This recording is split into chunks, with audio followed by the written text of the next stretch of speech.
Hello, नमस्कार साथियों। आप सभी का फिर से स्वागत है मेरे चैनल राधे हिंदी एकेडमी पर। आज के इस वीडियो में हम बात करेंगे जो हमारी यूनिट 7 हिंदी कहानी की जो श्रृंखला चल रही थी, उसी क्रम में हम आज नेक्स्ट कहानी की बात करेंगे। तो कानों में कंगना आज की हमारी कहानी है। कानों में कंगना, जिसके लेखक हैं राजा राधिका रमण सिंह। तो आज हम इसी कहानी का तथ्यपरक एवं मूल पाठ अध्ययन करेंगे। तो दोस्तों, मैं सबसे पहले आपको एक बात बता दूं, इस कहानी से जुड़े हुए जो भी मुख्य बिंदु हैं, लेखक से, कहानी से कोई भी तथ्य हो, और फिर उसके मूल पाठ में जो जो हमें पॉइंट मुझे सही लगे वो मैंने रखे हुए हैं, कई जगह से देख कर भी रखे हुए हैं। तो अगर आपको मेरी पीडीएफ या वीडियो सही लगे तो कृपया लाइक करें, और पीडीएफ के लिए आप वीडियो को डिस्क्रिप्शन में जाएं, वहाँ पे आपको टेलीग्राम चैनल की लिंक मिल जाएगी। तो आप टेलीग्राम से इस पीडीएफ को ले सकते हो। धन्यवाद दोस्तों। तो अब हम अपनी कहानी पर चलते हैं, शुरू करते हैं। तो दोस्तों, आज की हमारी कहानी है कानों में कंगना, जिसके लेखक हैं राजा राधिका रमण सिंह। तो दोस्तों, मैं सबसे पहले इसमें एक आपको बात बताऊं कि हम लेखक के बारे में देखें तो लेखक के बारे में दो ही बिंदु महत्वपूर्ण हैं। सबसे पहला कि ये लेखक प्रेमचंद पूर्व युग के लेखक हैं, यानी कहानी की जो विभाजन करने में जो मुख्य केंद्र रहे हैं वो मुंशी प्रेमचंद जी रहे हैं, क्योंकि उन्हें कथा सम्राट, कहानी और उपन्यास के क्षेत्र में उन्हें ही माना गया है। तो उसी में हम देखें तो ये प्रेमचंद पूर्व युग के रचनाकार हैं। जी हाँ, ये 1915 से पहले के रचनाकार हैं, और 1915 के पहले जो भी कहानीकार हैं उन्हें सब प्रेमचंद पूर्व युग में रखा गया। जो भी कहानी है वो प्रेमचंद पूर्व युग की कहानी है। तो हमारे जो राजा राधिका रमण प्रसाद सिंह हैं, ये हमारे प्रेमचंद पूर्व युग के लेखक हो गए। अगर हम दूसरे पॉइंट की बात करें तो इन्हें शैली सम्राट कहा जाता है।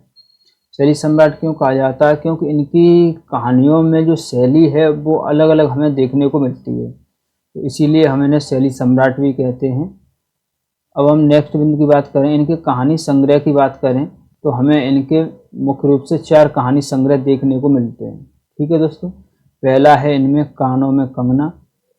कानों में कंगना है इसका। दूसरा है कुसुमांजलि। तीसरा है गांधी टोपी, और चौथा है सावनी समा। ठीक है मित्रों, तो ये रहे इनके कहानी संग्रह हैं इनके। और इनकी जो चर्चित कहानी है वो है बिजली। जी हाँ, हम इस पॉइंट को भी देखे चलें कि इनकी जो चर्चित कहानी है वो है इनकी बिजली। दोस्तों, ये बात ध्यान रखना, लेखकों की उनकी चर्चित कहानी से भी वो पूछ देता है कि ये कहानी किस लेखक की है या ये कहानी किसकी है। तो उन्हीं में इनकी जो ज़्यादा सबसे महत्वपूर्ण कहानी मानी जाती है वो बिजली है। ठीक है दोस्तों, और नेक्स्ट बिंदु की बात करें, अब हम अपनी कहानी की बात करेंगे। तो जो हमारी कहानी है कानों में कंगना, इसके हम प्रकाशन वर्ष की बात करें तो इसका प्रकाशन वर्ष है हमारा 1912। जी हाँ दोस्तों, तो इस कहानी का जो प्रकाशन वर्ष है वो 1912 है। और ये कौन सी पत्रिका में प्रकाशित हुई थी? तो ये इंदु पत्रिका में प्रकाशित हुई थी कहानी। ठीक है दोस्तों, ये पत्रिका भी उसी समय की है जब सरस्वती पत्रिका के समानांतर ये पत्रिका भी चल रही थी। तो ये हमारी प्रकाशन वर्ष इसका 1912 और इंदु पत्रिका में। ठीक है दोस्तों, इंदु पत्रिका का विशेष महत्व तो आप इस बात से भी देखें कि उस समय जयशंकर प्रसाद की भी कहानियाँ, जो पहली कहानी जयशंकर प्रसाद की है वो ग्राम मानी जाती है, उसका भी प्रकाशन इंदु पत्रिका में ही हुआ था। ठीक है दोस्तों, तो ये जो हमारी कहानी है कानों में कंगना, इसका भी प्रकाशन इंदु पत्रिका में ही हुआ है। अगर हम नेक्स्ट बिंदु की बात करें तो ये जो हमारी कहानी है कानों में कंगना, ये बाद में हमें गांधी टोपी जो उनका कहानी संग्रह है उसमें संकलित देखने को मिलती है। तो इस कहानी का जो संकलन है वो बाद में गांधी टोपी जो उनका कहानी संग्रह है उसमें संकलन किया गया है। ठीक है दोस्तों, अब हम कहानी के कथ्य की बात करें तो इसका जो बिंदु है कि केंद्रीय पात्र एवं कथावाचक नरेंद्र किरण से प्रेम विवाह और फिर किन्नरी के सौंदर्य से वशीभूत हो प्रेम त्याग के समय विमुख हो जाने और अंत में किरण के पूर्ण वास्तविकता के एहसान होने की कहानी है। ठीक है दोस्तों, इसकी जो कथ्य है वो मैं आगे आपको बताऊंगा कि इसकी कथा कैसे कैसे है। अगर हम एक इस बिंदु की नेक्स्ट बिंदु की बात करें तो कहानी में 2 शहरों की चर्चा हुई है। एक तो ऋषिकेश की चर्चा हुई है, जहाँ पे ऋषिकेश में क्या है, ऋषिकेश में नरेंद्र वहाँ पे रहता है, और जो किरण है और किरण के जो पिताजी हैं वो रहते हैं। और एक स्थान है मुरादाबाद। तो कहानी मुख्य रूप से 2 स्थानों का वर्णन हुआ है, एक ऋषिकेश, एक मुरादाबाद। तो इन पॉइंटों को भी ध्यान रखना, जब मैं आपको कहानी पढ़ाऊंगा तो उसमें ऐसे ऐसे सब पॉइंट भी आएंगे कि ये कहानी में कहाँ कहाँ जाती है, कहाँ कहाँ नहीं जाती है। इस प्रकार से भी आजकल क्वेश्चन पूछे जा रहे हैं कि कहानी में कितने शहरों का वर्णन हुआ है, कितने स्थानों का वर्णन हुआ है। तो इस वजह से ये पॉइंट भी हमारे इम्पोर्टेंट है कि इस कहानी में 2 ही केवल स्थान आए हुए हैं, एक ऋषिकेश का है और एक मुरादाबाद का है। ठीक है दोस्तों। अब हम पात्र परिचय की बात करें तो इस कहानी में मुख्य रूप से 6 पात्र हैं। उन 6 पात्रों में हम देखेंगे तो सबसे पहले केंद्रीय पात्र है किरण। किरण कौन है? वो योगीश्वर की बेटी है। ठीक है दोस्तों। अब योगीश्वर कौन है, तो सबसे पहले मैं आपको इसकी कहानी की कथा बताऊं तो कथा ऐसे है कि एक है नरेंद्र। ठीक है दोस्तों। जो नरेंद्र है, नरेंद्र के पिताजी कहते हैं उसे पढ़ने के लिए, तो नरेंद्र जाता है। जो योगीश्वर हैं, योगीश्वर नरेंद्र के पिताजी के दोस्त हैं। ठीक है। योगीश्वर कौन है? तो नरेंद्र के पिता के दोस्त हैं योगीश्वर। तो योगेश्वर के पास पढ़ने के लिए जाता है नरेंद्र। और जो नरेंद्र की पुत्री है वो है किरण। ठीक है। तो ये इनकी पुत्री है। तो नरेंद्र जब इनके पास पढ़ने जाता है तो धीमे धीमे ये किरण के समीप आता जाता है और इन दोनों में प्रेम हो जाता है। बाद में किरण में और नरेंद्र में, जब किरण में और नरेंद्र में प्यार हो जाता है, ये बात जब योगेश्वर को पता चलती है या ये दोनों उनके सामने कहते हैं तो फिर ये इन दोनों की शादी करा देते हैं। जब ये दोनों इनकी शादी करा देते हैं तो ये आराम से अपने रहते हैं घर पे। फिर एक दिन क्या होता है कि नरेंद्र जाता है, उसका एक दोस्त होता है मोहन। मोहन कौन है? तो वो नरेंद्र का दोस्त है। ठीक है दोस्तों। तो जब ये इनके यहाँ जाता है मेला देखने, मोहन के यहाँ नरेंद्र जाता है मेला देखने के लिए। तो जब ये इनके यहाँ मेला देखने जाता है तो वहाँ पे मेला में उसे एक किन्नरी मिलती है। उस किन्नरी जो उसे मिलती है, तो जब किन्नरी से मिलता है तो फिर वो किन्नरी से धीमे धीमे प्रेम करने लगता है या प्रेम से के प्रति उसे आकर्षण महसूस होता है। तो नरेंद्र बाद में किन्नरी से प्रेम करने लगता है और वो बाद में किरण को धीमे धीमे भूल जाता है। जब वो किन्नरी धीमे धीमे उससे नरेंद्र से मिलती है तो फिर वो उससे पैसा लेती है नरेंद्र से। जब नरेंद्र से पैसा लेती है तो वो धीमे धीमे उसकी किरण के जो भी गहने होते हैं वो सब धीमे धीमे इस सारे गहने किन्नरी को दे देता है। जब वो सारे गहने इस किन्नरी को दे देता है तो फिर बाद में जब कुछ भी नहीं बचता है तो लास्ट में जब किरण को जब ये सब पता चलता है कि नरेंद्र उसके साथ में ये सब करता है तो फिर उसे बहुत ही धक्का लगता है और वो मरने को होती है। जब वो मर रही होती है तो नरेंद्र बाद में पहुंचता है तो फिर वो देखता है कि उसके कान में जो कंगना है तो वो ही उसके पास बचा हुआ है। तो नरेंद्र फिर उससे वो भी ले आता है। तो फिर बाद में जब ये सब उसे याद होता है, जब किरण खत्म हो जाती है, मर जाती है, तो फिर उसे नरेंद्र को पता चलता है जब उसके पास कुछ नहीं रहता तो ये किन्नरी भी उसे अपने पास नहीं आने देती। तब उसे पश्चाताप होता है कि मैंने ये क्या किया किरण के साथ। ये उसी की कहानी है दोस्तों। तो अब आपको सब समझ में आ गया होगा कि कैसे क्या क्या पात्र हैं। तो किरण है, तो किरण के जो पिताजी हैं वो हैं योगीश्वर। किरण के पिताजी हैं योगीश्वर और वो नरेंद्र से प्रेम करती है। ठीक। और मोहन कौन है? तो मोहन है जिनके यहाँ नरेंद्र मेला देखने जाता है तब उसे यहाँ किन्नरी मिलती है। ठीक है दोस्तों। और जूही कौन है? तो जूही है जो किरण और नरेंद्र के यहाँ नौकरानी है। ठीक है दोस्तों। तो जूही कौन है? नौकरानी। किसके यहाँ? नरेंद्र के यहाँ। नरेंद्र के यहाँ नौकरानी है। अब हम कहानी पर मूल पाठ की बात करेंगे। तो कहानी के मूल पाठ की हम बात करें,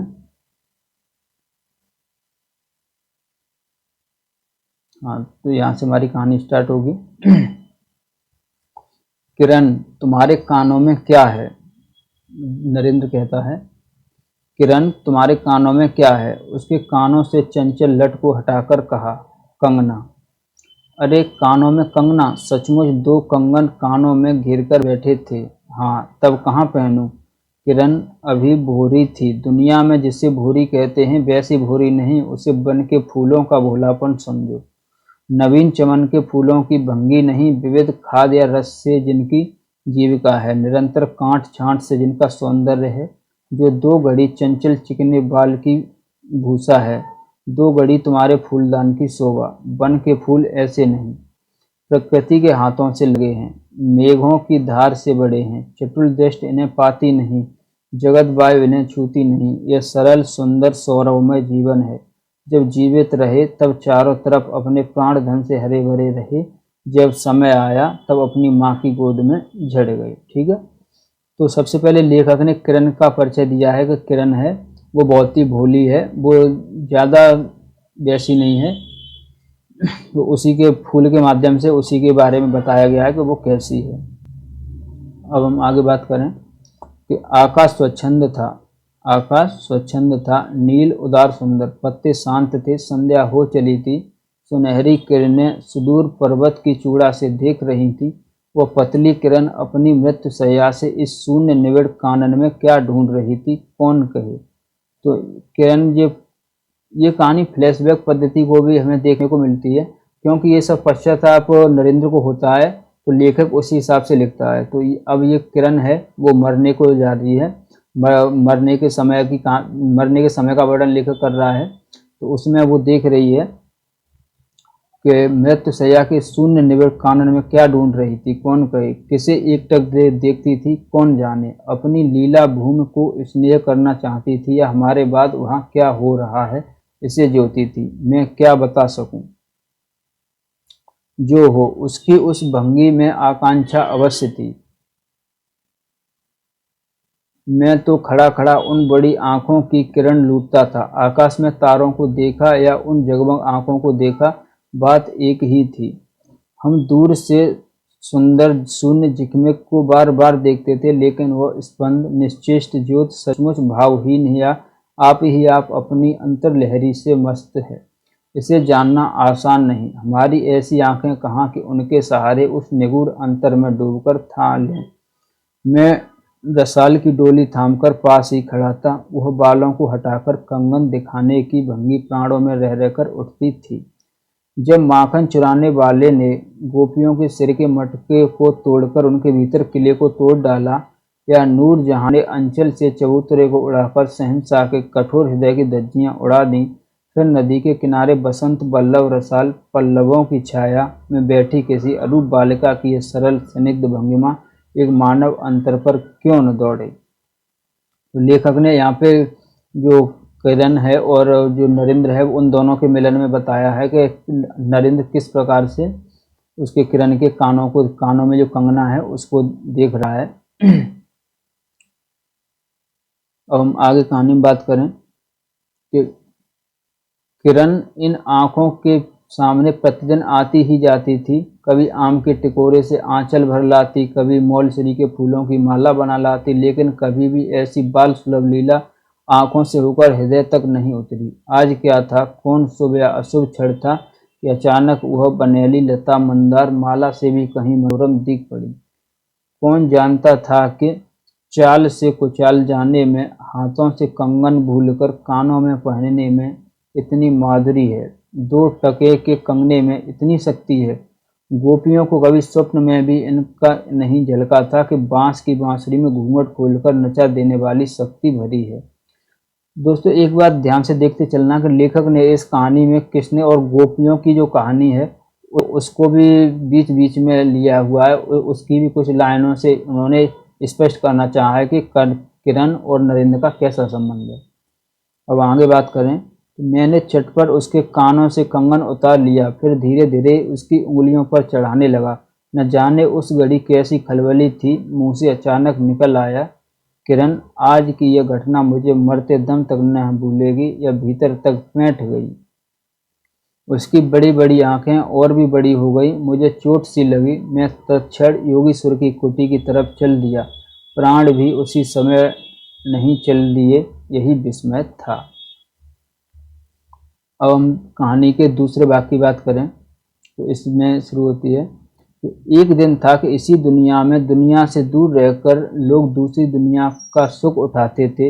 हर चंदन के पल्लवों की छाया भूलोक पर कहाँ मिले, लेकिन किसी समय हमारे यहाँ भी ऐसे वन थे जिनके वृक्षों के साए में घड़ी निवारने के लिए स्वर्ग से देवता भी उतर आते थे।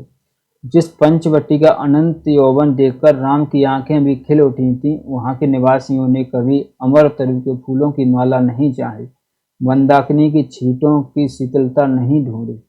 दोस्तों ये वाली पंक्ति है, ये वाली पंक्तियां तुम ध्यान रखना। इससे पर कोई भी एग्जामिनर क्वेश्चन दे सकता है कि ये कहानी कहाँ, ये पंक्तियां कौन सी कहानी से ली गई हैं। नंदो नौपवन का सानी कहीं वन भी था, कल्प वृक्ष की छाया में शांति अवश्य है, लेकिन कदम की छैया कहाँ मिल सकती। हमारी तुम्हारी आंखों ने कभी नंदनोत्सव की लीला नहीं देखी, लेकिन इसी भूतल पर एक दिन ऐसा उत्सव हो चुका है जिसको देख देख कर प्रकृति तथा रजनी 6 महीने तक ठगी रही। सत सत देवांगनाओं ने पारिजात के फूलों की वर्षा से नंदन कानन को उजाड़ डाला। और आगे कहानी की बात करें। समय ने सब कुछ पलट दिया, अब ऐसे वन नहीं जहाँ कृष्ण गोलोक से उतरकर 2 घड़ी बंसी की टेर दें।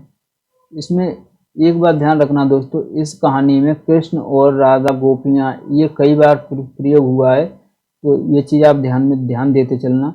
ऐसे कुटीर नहीं जिनके दर्शन से रामचंद्र का भी अंतर प्रसन्न हो। और देखना कि कृष्ण भी हैं, रामचंद्र भी हैं, रामचंद्र कृष्ण जी इन दोनों को ही लिया गया है। या ऐसे मुनीष नहीं जो धर्म धुरंधर धर्मराज को भी धर्म में शिक्षा दें। यदि 1-2 भूले भटके हों भी, तब अभी तक उन पर दुनिया का पर्दा नहीं उठा। जग न माया की माया नहीं लगी, लेकिन वे कब तक बचे रहेंगे। लोक अपने यहाँ अलौकिक बातें कब तक होने देगा। भव सागर की जल तरंगों पर स्थिर होना कब संभव है। अब देखना, सबसे पहले आया ऋषिकेश। ठीक है भाई, ऋषिकेश के पास एक सुंदर वन है, सुंदर नहीं अरूप सुंदर है। वह प्रमोद वन के विलास निकुंजों जैसा सुंदर नहीं, वरन चित्रकूट या पंचवटी की महिमा से मंडित है।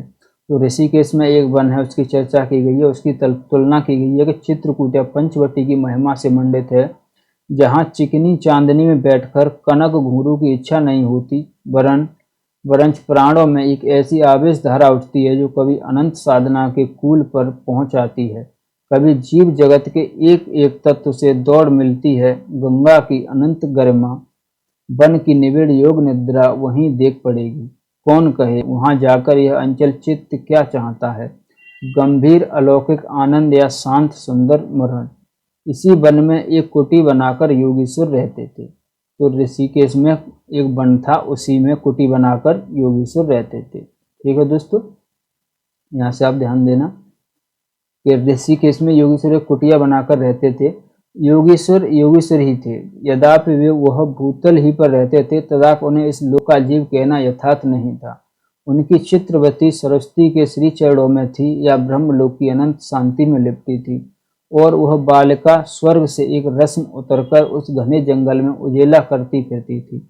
वह लौकिक मायाबद्ध जीवन नहीं था, इसे बंधन रहित बाधाहीन नाचती किरणों की लेखा कहिए, मानो निर्मुक्त चंचल मलय बाय फूल फूल पर डाली डाली पर डोलती फिरती हो, या कोई मूर्ति अमर संगीत बरोड़ टोक हवा पर जल की तरंग भंग पर नाच रहा हो। मैं ही वहाँ इस लोक का प्रतिनिधि था, मैं भी वहाँ इस लोक का प्रतिनिधि था। यहाँ पे लोक होगा दोस्तों। मैं ही उन्हें उनकी अलौकिक स्थिति से इस जटिल मृत्य राज में खींच लाता था। कुछ साल से मैं योगीश्वर के यहाँ आता जाता था। तो ये नरेंद्र बता रहा है कि नरेंद्र उनके यहाँ ही रहता था। कुछ साल से मैं योगीश्वर के यहाँ आता जाता था। और वो आगे बता रहा है कि पिता की आज्ञा थी कि उनके यहाँ जाकर अपने धर्म के सब ग्रंथ पढ़ डालो। योगीश्वर और बाबा लड़कपन के साथी थे। योगीश्वर और उसके जो पिताजी हैं वो लड़कपन के साथी थे, इसीलिए उनकी मुझ पर इतनी दया थी। किरण उनकी लड़की थी। देख लो दोस्तों, उस कुटीर में एक वही दीपक थी। जिस दिन की घटना में लिख आया हूँ, उसी दिन सवेरे मेरे अध्ययन की पूर्णाहुति थी, और बाबा के कहने पर एक जोड़ा पीताम्बर 5 स्वर्ण मुद्राएं तथा किरण के लिए 2 कनक कंगन आचार्य के निकट ले गया था। तो देखना दोस्तों, ये क्वेश्चन पूछा जा सकता है। ये वाला स्टैंजा बहुत महत्वपूर्ण है। तो इसमें क्या हुआ है कि उसकी जो परीक्षा थी, मतलब उसकी जो शिक्षा थी वो पूरी हो गई है। अब वो शिक्षा पूरी होने के बाद उनको कुछ भेंट देने के लिए गया है, तो उसमें उसने एक जोड़ी पीताम्बर लिया है, 5 स्वर्ण मुद्राएं तथा किरण के लिए 2 कंगन लेकर गया है। योगेश्वर ने सब लौटा दिया, केवल कंगन को किरण उठा ले गई। ठीक है दोस्तों, योगेश्वर ने वो सब नहीं लिया क्योंकि वो उनके दोस्त का बेटा था, लेकिन जो किरण थी वो चुपके से उनके कंगन को ले गई, कंगन उसे पसंद आ गई। वह क्या समझकर चुप रह गए, समय का अद्भुत चक्र है। जिस दिन मैंने धर्म ग्रंथ से मुंह मोड़ा, उसी दिन कामदेव ने वहां जाकर उनकी किताब का पहला सफ़ा उल्टा। यानी जब से मैंने धर्म ग्रंथ पढ़ना छोड़ दिए, उसी दिन से कामदेव ने मुझ पर डोरे डालना शुरू किया। दूसरे दिन में योगेश्वर से मिलने गया। वह किरण को पास बैठाकर न जाने क्या पढ़ा रहे थे। उनकी आंखें गंभीर थीं। मुझको देखते ही वो उठ पड़े और मेरे कंधों पर हाथ रखकर गदगद स्वर में से बोले, नरेंद्र, अब मैं चला, किरण तुम्हारे हवाले है। तो ये बात योगेश्वर ने ही कही है। यह कहकर किसी की सुकोमल उंगलियां मेरे हाथों में रख दी। लोचनों के कोनों पर 2 बूंदें निकलकर झांक पड़ी। मैं सहम उठा। क्या उन पर सब बातें विदित थीं? क्या उनकी तीव्र दृष्टि मेरी अंतर्लहरी तक डूब चुकी थी? वह ठहरे नहीं, चल दिए। मैं कांपता रह गया। किरण देखती रह गई। सन्नाटा छा गया। वन वायु भी चुप हो चली। हम दोनों भी चुप चल पड़े। किरण मेरे कंधे पर थी। हठात अंतर से कोई अकड़कर कह उठा, हाय नरेंद्र, यह क्या? तुम इस बनफूल को किस चमन में ले चले? इस बंधन विहीन स्वर्गीय जीवन को किस लोकजाल में बांधने चले? तो किरण उसको लेके, नरेंद्र किरण को लेके अपने साथ चल दिया है अपने घर को। अब हम तीसरा स्टेंजा की बात करें तो तीसरे पैराग्राफ में हम देखेंगे कि कंकड़ी जल में जाकर कोई स्थायी विवर नहीं फोड़ सकती। क्षण भर जल का समतल भले ही उलट पुलट हो, लेकिन इधर उधर से जल तरंग दौड़कर उस छिद्र का नाम निशान भी नहीं रहने देती। जगत की भी यही चाल है। तो ये लाइनें ध्यान रखना दोस्तों, ये वाली लाइनें पूछी जा सकती हैं। यदि स्वर्ग से देवलोक भी आकर, यदि स्वर्ग से देवेंद्र भी आकर इस लोक चाल चल में खड़े हों, फिर संसार देखते ही देखते उन्हें अपना बना लेगा। इस काली कोठरी में आकर इसकी कालिमा से बचे रहें, ऐसी शक्ति अब आकाश कुसुम ही समझो। 2 दिन में राम हाय जानकी कहकर बन बन डोलते फिरे। 2 क्षण में यही विश्वामित्र को भी स्वर्ग से घसीट लाया। तो वो संसार की बात कर रहे हैं लेगा कि यह संसार कैसा है कि इसमें कोई भी आ जाए वो सहज नहीं जा सकता। किरण की भी यही अवस्था हुई। जहाँ प्रकृति की निर्मुक्त गोद, कहाँ जगत का जटिल बंधन पास, कहाँ से कहाँ आ पड़ी। वह अलौकिक भोलापन, वह निसर्ग उच्छ्वास हाथों हाथ लुट गए। उस बनफूल की विमल कांति लौकिक चमन की मायावी मनोहारिता में परिणत हुई। अब आंखें उठाकर आकाश से नीरव बातचीत करने का अवसर कहाँ से मिले? मलय वायु से मिलकर मलयाचल के फूलों की पूछताछ क्यों कर हो? जब किशोरी नए सांचे में ढलकर उतरी, उसे पहचानना भी कठिन था। अब वह लाल चोली, हरी साड़ी पहनकर सर पर सिंदूर रेखा सजती और हाथों के कंगन, कानों की बाली, गले की कंठी तथा कमर की करधनी दिन दिन उसके चित्त को नचाए मारती थी। जब कभी वह सज धजकर चांदनी में कोठे पर उठती और बसंत वायु उसके आंचल से मोतियों की लपट लाकर मेरे बरामदे में भर देता, फिर किसी मत वाली मालधुरी या तीव्र मदिरा के नशे में मेरा मस्तिष्क घूम जाता और मैं चटपट अपना प्रेम चीत्कार फूलदान रंगीन चिट्ठी में भरकर जूही के हाथ ऊपर भिजवाता या बाजार से दौड़कर कटकी गहने व विलायती चूड़ी खरीद लाता। लेकिन जो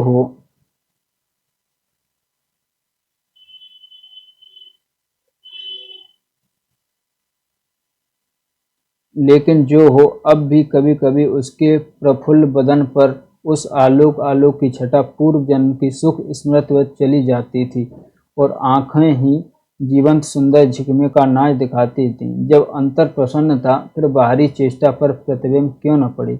यूं ही 2 साल मुरादाबाद में कट गए। तो ठीक है, ये नरेंद्र और ये कहाँ पे रहे थे किरण? तो मुरादाबाद में ये बाद में रहे थे। ठीक है दोस्तों, ये पॉइंट ध्यान रखना।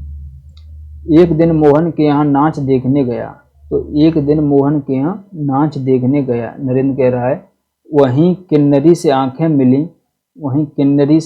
मिली, मिली क्या लीन हो गईं। नवीन यौवन, कोकिल कंठा, चतुर चंचल चेष्टा तथा मायावी चमक। अब चित्त को चलाने के लिए और क्या चाहिए। किन्नरी सचमुच किन्नरी ही थी, नाचने वाली नहीं, नाचने वाली थी। पहली बार देखकर उसे इस लोक की सुंदरी समझना दुस्तर था। एक लपट जो लगती किसी नशासी चढ़ जाती। यारों ने मुझे और भी चढ़ा दिया। आंखें मिलती मिलती मिल गईं, हृदय को भी साथ साथ घसीट ले गईं। फिर क्या था, इतने दिनों की धर्म शिक्षा, 7 वत्सर की पूज्य लक्ष्मी, बाप दादों की कुल प्रतिष्ठा, पत्नी से पवित्र प्रेम एक एक करके उस प्रतीत वासना कुंड में भस्म होने लगे। यानी जब वो किन्नरी से मिला तो धीमे धीमे उसने सब कुछ त्याग दिया, सब कुछ का क्षरण कर दिया। इतने दिनों की धर्म शिक्षा, 7 वत्सर की पूज्य लक्ष्मी, बाप दादों की कुल प्रतिष्ठा, पत्नी से पवित्र प्रेम, तो ये सब उस किन्नरी के चक्कर में। अग्नि और बढ़ती गई। किन्नरी की चिकनी दृष्टि, चिकनी बातें घी बरसाती रहीं। घर बार सब जल उठा, मैं भी निरंतर जलने लगा, लेकिन ज्यों-ज्यों जलता गया जलने की इच्छा जलाती रही। 5 महीने कट गए, नशा उतरा नहीं। बनारसी साड़ी, पारसी जैकेट, मोती का हार, कटकी, कर्णफूल सब कुछ लाकर उस मायाकारी के अलकंतक रंजित चरणों पर रखे। किरण हेमंत की मालती बनी थी, जिस पर एक फूल नहीं, एक पल्लव नहीं। घर की वधू क्या करती। जो अनंत सूत्र से बंधा था, जो अनंत जीवन का संगी था, वही हाथों हाथ पराये के हाथ बिक गया। फिर ये तो 2 दिन के चमकती खिलौने थे, इन्हें शरीर बदलते क्या देर लगे। जिस दिन बहानों की माला गूंज गूंज किरण के गले में और शाम को मोती की माला उस नाचने वाली के गले में ससंग निर्लज डाल देना, यही मेरा जीवन निर्वाह था। एक दिन सारी बातें खुल गईं। किरण पछाड़ खाकर भूमि पर जा पड़ी। उसकी आंखों में आंसू न थे, मेरी आंखों में दया न थी। तो दोस्तों, जब ये बात किरण को पता चली तो किरण एकदम से पछाड़ खाकर भूमि पर जा पड़ी। यानी उसे एकदम ऐसा लगा कि नरेंद्र ऐसा भी कर सकता है। तो फिर आगे है कि बरसात की रात थी, रिमझिम बूंदों की झड़ी थी, चांदनी मेघों से आंखें मुंदोबल खेल रही थी। बिजली काले कपाट से बार बार झांकती थी, किसे चंचला देखती थी। बादल किस मरोड़ से रह रहकर चिल्लाते थे, इन्हें सोचने का मुझे अवसर नहीं था। मैं तो किन्नरी के दरवाजे से हसास लौटा था। आंखों के ऊपर न चांदनी थी न बदली थी। त्रिशंकु ने स्वर्ग को जाते जाते बीच में ही टंगकर किस दुख को उठाया, और मैं तो अपने स्वर्ग के दरवाजे पर सर रखकर निराश लौटा था। मेरी वेदना क्यों न बड़ी हो। हाय, मेरी अंगुलियों में एक अंगूठी भी रहती जो उसे नजर कर उसके चरणों पर लौटता। घर पर आते ही जूही को पुकारा, तो घर पर आते ही जूही को पुकारा। ये ध्यान रखना दोस्तों, इसमें जूही भी है। जूही किरण के पास कुछ भी बचा हो तब फौरन जाकर मांग लाओ। तो नरेंद्र ने आकर कहा कि जूही, अगर किरण के पास कुछ भी हो तो उससे मेरे लिए ले आओ। ऊपर से कोई आवाज नहीं आई, केवल सर के ऊपर से एक काला बादल कालांत चीत्कार के चिल्ला उठा। मेरा मस्तिष्क घूम गया। मैं तत्क्षण कोठे पर दौड़ा, सब संदूक झांके, जो कुछ मिला सब तोड़ डाला, लेकिन मिला कुछ भी नहीं। अलमारी में केवल मकड़े का जाल था।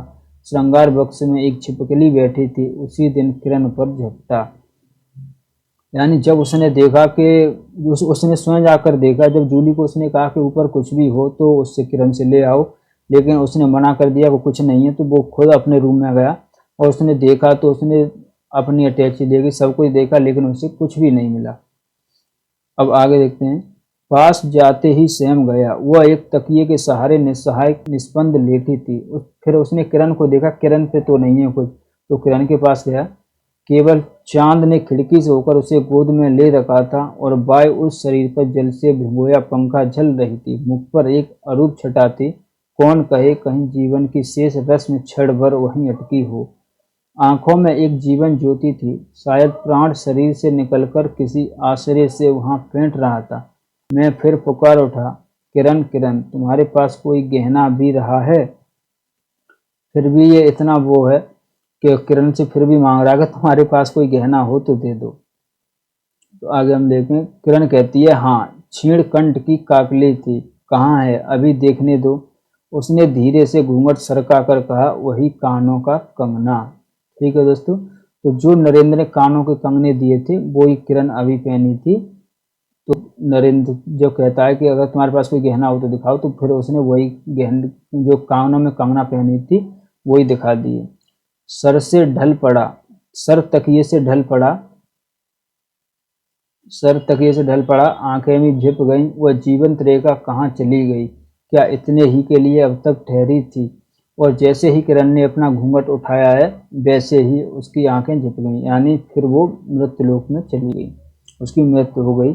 आंखें मुख पर जा पड़ी, वहीं कंगन थे वैसे ही कानों को घेर कर बैठे थे। मेरी स्मृति तड़ित वेग से नाच उठी, दुष्यंत ने अंगूठी पहचान ली थी। यानी दुष्यंत वाला किस्सा भी इसमें दिया है कि दुष्यंत ने अंगूठी पहचान ली। भूली शकुंतला उस पल याद आ गई। तो दुष्यंत ने पहले शकुंतला को अंगूठी दी हुई थी। जब दुष्यंत और शकुंतला बिछड़ गए थे तो उस अंगूठी को बाद में दुष्यंत ने पाया, तो उन्हें सब याद आ गया कि ये तो मैंने शकुंतला को दी थी, उसी का इसमें वो है।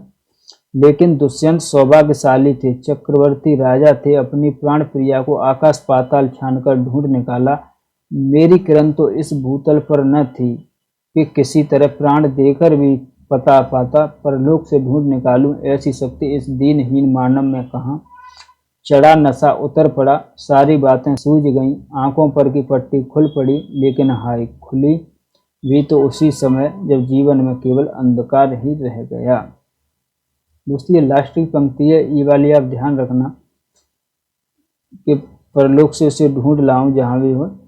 और ये वाली कि चढ़ा नशा उतर पड़ा, सारी बातें सूझ गई, आंखों पर की पट्टी खुल पड़ी, लेकिन हाय खुली भी तो उसी समय जब जीवन में केवल अंधकार ही रह गया। तो दोस्तों जब वो बाद में किरण से वो अंतिम गहना लेने के लिए आता है जो वो कानों में पहने होती है, तो किरण तो उसे देने को कह देती है कि ठीक है ये कंगना है, अगर तुम्हें चाहिए तो ले जाओ। जैसे ही उसने कंगन को यूँ दिखाया अपना घूंघट उठा के, वैसे ही उसकी मृत्यु हो गई। फिर जैसे ही उसने देखा कि उसका किरण का मुख है वो एक तरफ को ढल गया है, वैसे ही उसे एकदम ध्यान आया कि मैं अब तक क्या क्या कर रहा था। तब उसने किरण के बारे में सोचा, तो फिर उसे पश्चाताप हुआ कि मैंने किरण के साथ बहुत ही विश्वासघात किए, या उसे अपने सब कर्म ध्यान आए, तो फिर उसे बहुत पश्चाताप हुआ, गिलानी हुई। तब वो ऐसे ऐसे कहता है। तो फिर वो कहता है कि अगर मैं इसे कहीं ढूंढ निकालूं तो ढूंढ सकता हूं, तो फिर उससे कुछ होता नहीं है। तो दोस्तों कैसी लगी आपको कहानी, संभव अच्छी लगी होगी। अगर आपको कहानी की पीडीएफ चाहिए तो वीडियो को डिस्क्रिप्शन में आपको लिंक मिल जाएगी, वहाँ से आप कहानी की वीडियो बुक पीडीएफ ले सकते हैं। तो एक बार आप जो कहानी के जो वो थे वो आप देख लीजिएगा। धन्यवाद दोस्तों।